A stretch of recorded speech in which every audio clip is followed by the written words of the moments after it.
This other one, as soon as I heard it, I was just like, well, that makes absolutely no sense. That's just the worst possible idea that you could come up with. And I think we have named off a lot of bad ideas. This one, I think, this one's probably the worst. This one's the worst. Rich Eisen of the Rich Eisen Show, obviously, was asked where Jimmy Garoppolo could land this season because he's expected to be released by the Raiders in mid-March. His first reaction was the Pittsburgh Steelers saying, why not back up Kenny Pickett? Why not be Kenny Pickett's backup in Pittsburgh? And then said, well, he has done it before where he was brought in to be a backup, was viewed as not even close to an option to be a starter, and then won the starting job. So maybe he could, at least that's what Eisen is saying, is he could come in here with low expectations, kind of exceed those expectations, jump the gun. There's a very important piece to this entire segment here, and that is that Jimmy Garoppolo, as of right now, is not going to play the first 2 weeks of the season for violating the NFL's PED policy. So it has to be Kenny Pickett week 1 and week 2, whether Jimmy G comes in here and balls out or not. You hear Jimmy G's name, what are your first thoughts? I mean, you wrote the story yesterday when it came to the Steelers odds, and I believe they were 2. I want to say they were the second favorite to land Jimmy Garoppolo. Yeah, and I didn't really get it. I don't think Jimmy G's a fit here at all. No. I don't think he's very good. No. He is certainly not. I mean, going back to our last conversation about ceiling raisers, I don't think he's a ceiling raiser at all. I don't think he gets you over the hump. His best years were when he was with really good teams, and really good offenses and had really good coaching and some great playmakers around him. They're good playmakers in Pittsburgh. They're good. It's a pretty good offense and a talented team. But clearly it can't elevate subpar quarterback play. I think that's been made pretty evident. And look, Jimmy G, you look at his numbers over the past couple of years and it has been subpar. I mean, this was a guy who was, I believe, benched for Aiden O'Connell. He was benched for Aiden O'Connell. Right. That doesn't, even as a backup, I don't think that inspires much confidence.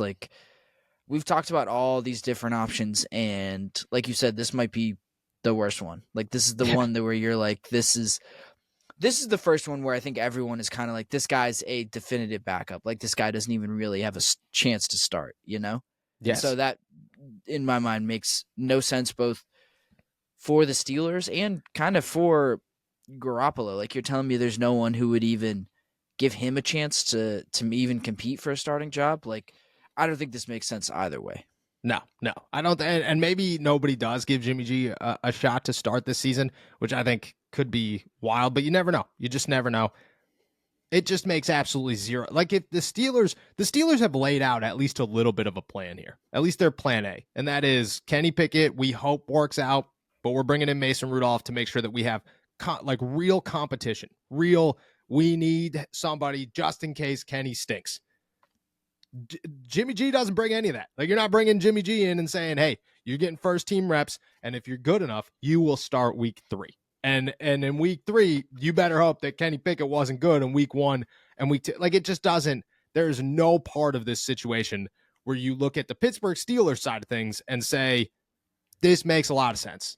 This is actually what they're aiming for. It's the complete opposite of what it doesn't fit. Ryan Tannehill's a better fit for the Steelers and what they're looking for than Jimmy Garoppolo, Gardner Minshew, Jacoby Brissett. There's so many names. So if you wanted just somebody who was coming in here to be a backup and maybe not even be a good backup, should have just kept Mitch Trubisky and said, all right, this guy's probably going to cost too much money. He's not going to play for us. And when he does play for us, it's probably going to be disappointing, but he's got a name. So I guess that's good enough. And I think obviously Jimmy Garoppolo is talented enough to make some noise in the NFL, but just like you said, his time in Vegas didn't go well.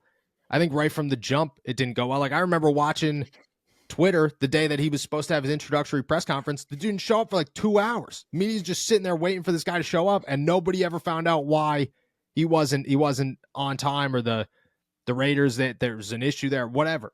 I feel like he's not the guy that the Steelers want in that situation. I don't think it makes much sense for him. Yeah, no. I guess we now see why you really don't think that he's a great fit. You just don't want to be sitting around 2 hours at a at an Could introductory you press imagine? What would conference. we do if me and you were sitting in a press conference waiting for?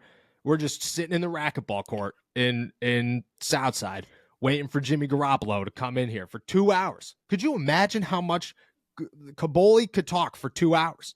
That would be 2 hours of Kaboli talking to us. Right, I'd have to start doing laps around the indoor facility just to get some fresh air, get out of there. Yeah, it's I just don't. I mean, doesn't really make sense from any angle. I don't even know where this came from. Like the Steelers are just. I mean, this is kind of the nature of the beast. Like Yeah, when you kind of have a quarterback opening, you get linked to just about every quarterback that's available or could possibly be available. But I don't see where Jimmy Garoppolo provides any kind of value beyond some veteran leadership, I guess. But like, dude, what type of honestly, who veteran cares? leadership? Yeah, like Right, what like are you who bringing? cares? Yeah, Right, and like who kind of cares? Like I don't know. This team has veterans. I want someone who's good. I don't really care about leadership at this point. that's what I'm saying. Kenny's a third. If Kenny's your guy, he's a third year. He's a third year starter for the Pittsburgh Steelers. Like he's a veteran. You know, he's 26 years old at this point. Like the dude is a veteran. That's it. He's the leader of your team. Should be a captain. Like you don't need a veteran backup. You know, it doesn't make any sense. But I'm glad that you said the nature of the beast, because that is exactly what's happening now, is that every quarterback who pops up and could be available, and literally the second they are named, oh, well, the Pittsburgh Steelers, that could be an option for the Pittsburgh Steelers. We immediately get an email that's just like, hey, this one's for you, Jimmy Garoppolo, Russell Wilson, Justin Fields, Patrick Mahomes, Gardner Minshew, Ryan Tannehill, Jacoby Brissett, and Mason Rudolph, all favorites to go to the Pittsburgh Steelers. Pittsburgh Steelers are the favorites to land all of these guys, and that will continue to happen with every single name that pops up.